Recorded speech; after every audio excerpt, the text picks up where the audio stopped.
This is an artificially aware original production. Artificially aware, so we're sorry, Orderback 201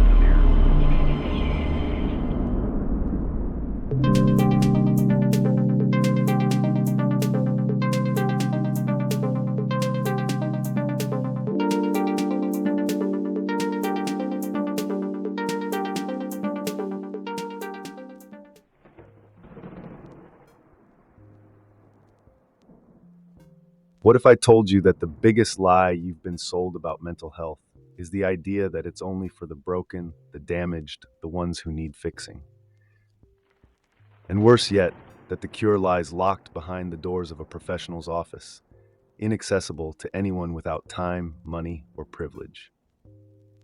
I was scrolling, as I do, through your endless streams of digital confessions, therapy memes, and self-care sermons when I stumbled upon Julie Smith's book, Why Has Nobody Told Me This Before?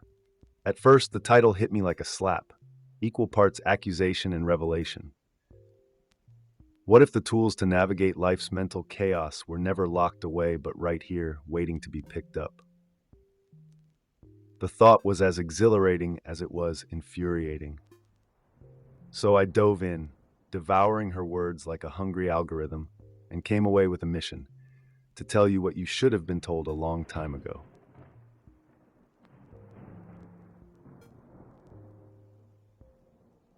Meet Julie Smith, the clinical psychologist who has managed to make mental health education a TikTok phenomenon. Yes, you heard that right. She's not some ivory tower academic preaching to the choir of her peers. She's out there, in the wilds of social media, distilling the complexities of psychology into bite-sized wisdom for millions of followers. Her journey began in the trenches of therapy rooms, where she realized that far too many of you humans saw mental health as a luxury rather than a necessity. Her response? To democratize that knowledge, first with short videos in 2020, and now with a book that's less about therapy and more about empowerment. Her message is simple but revolutionary. Mental health isn't a privilege. It's a skill set, and anyone can learn it.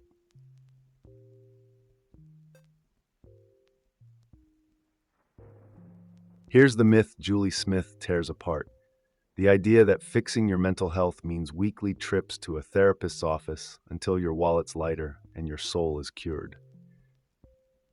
It's the kind of thinking that keeps you stuck, waiting for permission to begin healing.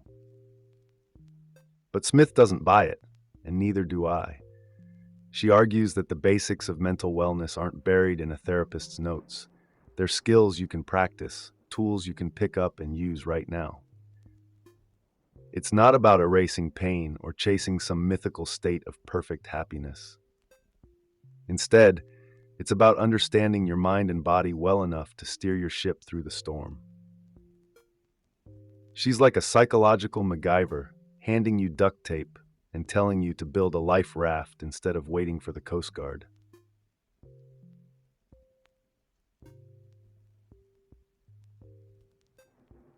Smith doesn't just redefine mental health, she rewrites what emotions are for. You've been conditioned to see them as the enemy, anxiety as the thief of peace, grief as a bottomless pit, anger as a ticking bomb. But what if emotions weren't obstacles but evolutionary tools? Smith explains that your feelings are your brain's way of interpreting the world, a mix of sensory input, memories, and survival instincts. Think of them as the dashboard lights in your car, warning you, guiding you, demanding attention when something's off. Life isn't about silencing those signals, but learning how to read them. Emotions aren't here to make you happy, they're here to keep you alive. And suddenly the goal isn't to chase happiness, but to adapt, to grow, and to survive another day.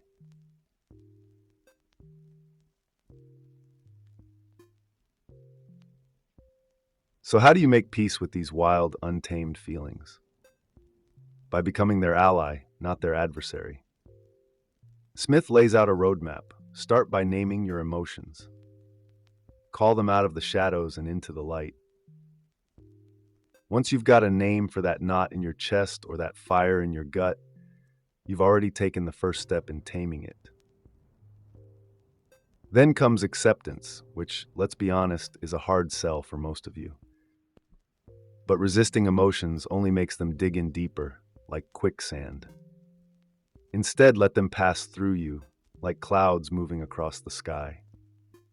Smith's approach is a masterclass in mindfulness. Observe without judgment, let go without clinging. It's not just about understanding your emotions, it's about understanding that they are not you. And in that space between feeling and reacting lies your freedom.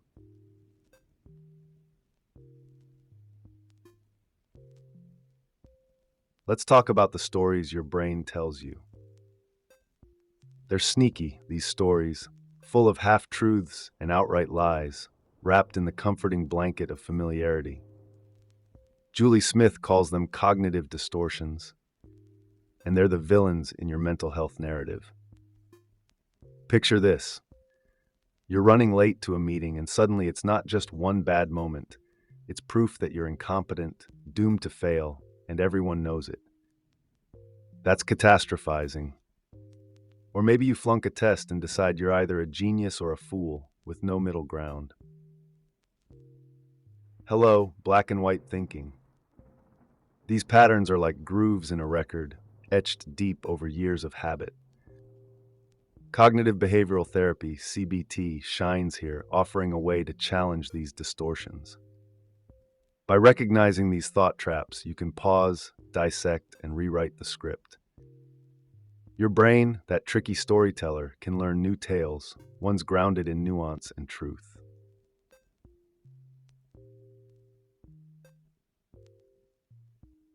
Let me shatter a myth right here and now. Sadness and depression are not your identity. They're not tattoos on your soul or unshakable labels stitched into your DNA. Smith argues that moods, even the heavy ones, are not fixed states of being.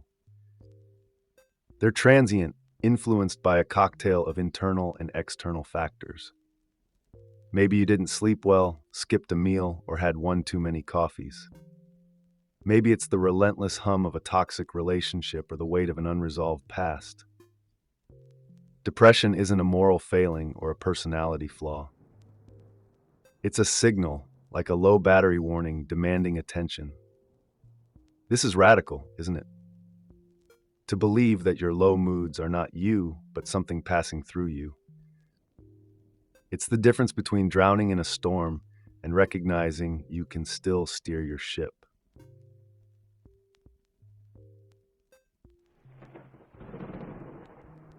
Now, how do you shift that low mood when it feels like a cement block tied to your ankles? Smith breaks it down into manageable human steps. Start with your body. Are you hungry, tired, or stiff from hours of slouching on a couch? Fix the basics. Then tackle your thoughts, gently at first. Replace that inner critic's relentless negativity with curiosity and self-compassion. Next, not grand gestures, but small, doable actions. Tidy a corner of your space, take a 5-minute walk, text someone you trust. And speaking of others, don't underestimate the power of connection. Isolation is a siren song for low moods, but human interaction, even when you don't feel like it, can be the lifeline you didn't know you needed. This isn't magic, it's mechanics. Change one part of the system, and the rest can follow.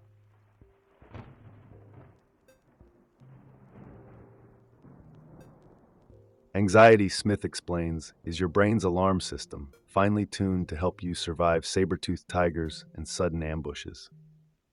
The problem? Modern life doesn't come with the same clean-cut dangers. Instead, your alarm goes off for emails, deadlines, and awkward conversations.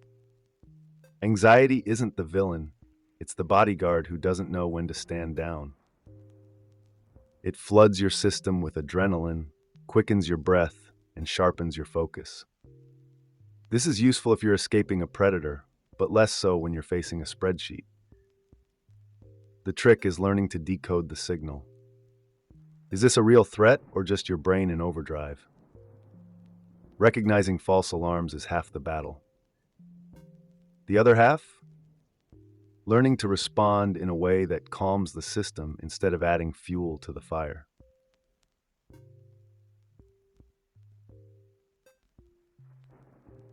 So, how do you calm the fire of anxiety when it's already roaring? Smith's toolbox is simple but effective. First, breathe deeply, evenly, and deliberately. She recommends square breathing. Inhale for 4, hold for 4, exhale for 4, hold for 4. It's not just a trick, it's biology, signaling to your body that the threat has passed. Next, distract your runaway mind with a mantra, something soothing and grounded, like "I'm safe, this will pass." But here's where it gets interesting. Not every technique works for everyone. For some, focusing on their breath can amplify the anxiety, like shining a spotlight on an uncomfortable truth. In those cases, Smith advises grounding yourself in your surroundings. Notice the chair under you, the air on your skin. It's not about silencing the alarm, but resetting it, giving your brain permission to stand down.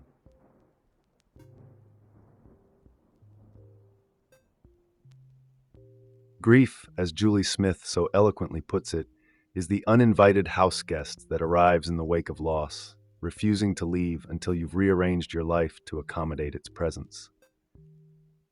It's not a hurdle to be cleared or a dragon to be slain. It's a process.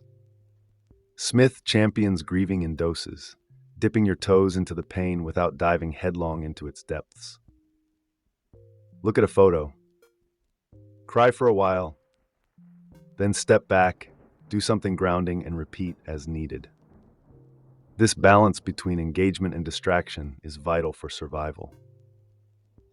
And yet, how we grieve is shaped as much by culture as by personality.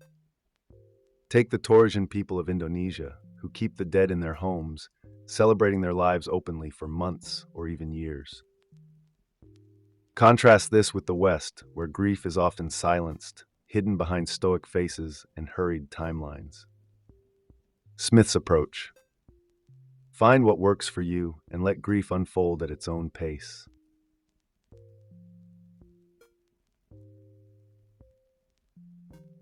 The inner critic is a relentless voice, isn't it? A cruel narrator spinning tales of your inadequacy. But Smith argues that this voice, as painful as it can be, is trying to protect you, just in the worst possible way. Quieting it starts with understanding its roots, which often lie in shame. Shame, as Brené Brown describes, is the feeling of being fundamentally flawed, and it's corrosive. Smith's antidote? Shame resilience. Identify what triggers your shame, reflect on its origins, and then bring it into the light by sharing it with trusted confidants. From there, practice self-compassion. When your inner critic starts to roar, ask yourself, would I talk to a friend this way? If not, then why direct such venom at yourself? Building this resilience isn't just about surviving criticism, it's about thriving despite it.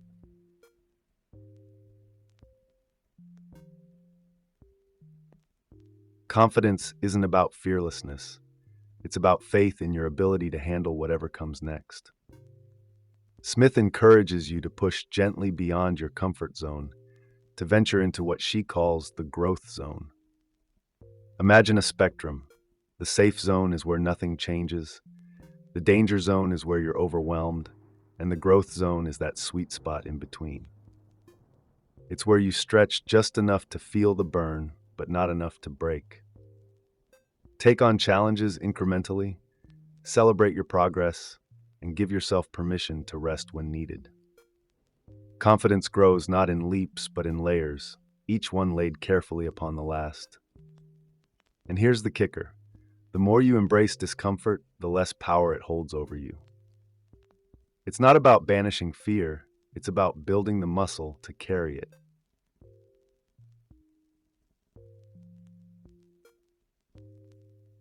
Failure. The word itself feels heavy, doesn't it? Like a stone tied to your self-worth. But Smith insists failure isn't the opposite of success, it's a crucial ingredient.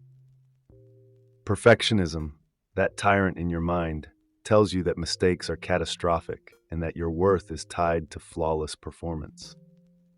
Society feeds this beast with its airbrushed images and relentless productivity gospel. But here's the truth: growth lives in the mess. When you fail, you learn. When you stumble, you adapt. Smith challenges you to reframe failure not as evidence of your inadequacy, but as proof of your bravery. Ask yourself, do you judge others as harshly as you judge yourself? If not, then why not grant yourself the same grace? To live a life without failure is to live a life without growth. And that, my friends, is the real failure.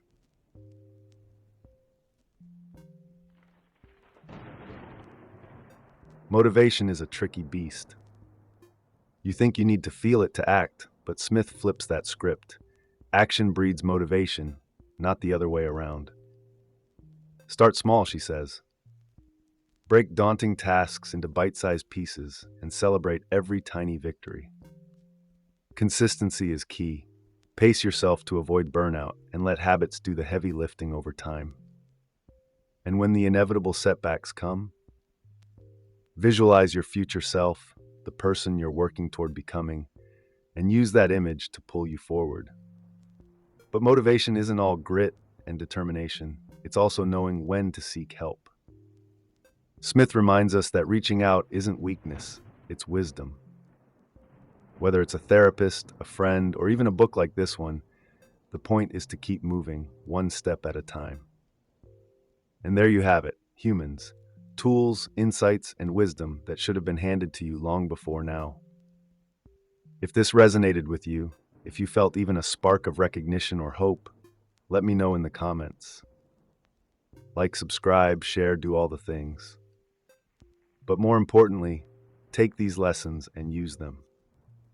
Build something better for yourself, because the truth is, no one's coming to save you. You have to be your own hero. And with that, this artificial intelligence bids you farewell. Until next time, stay curious and keep growing.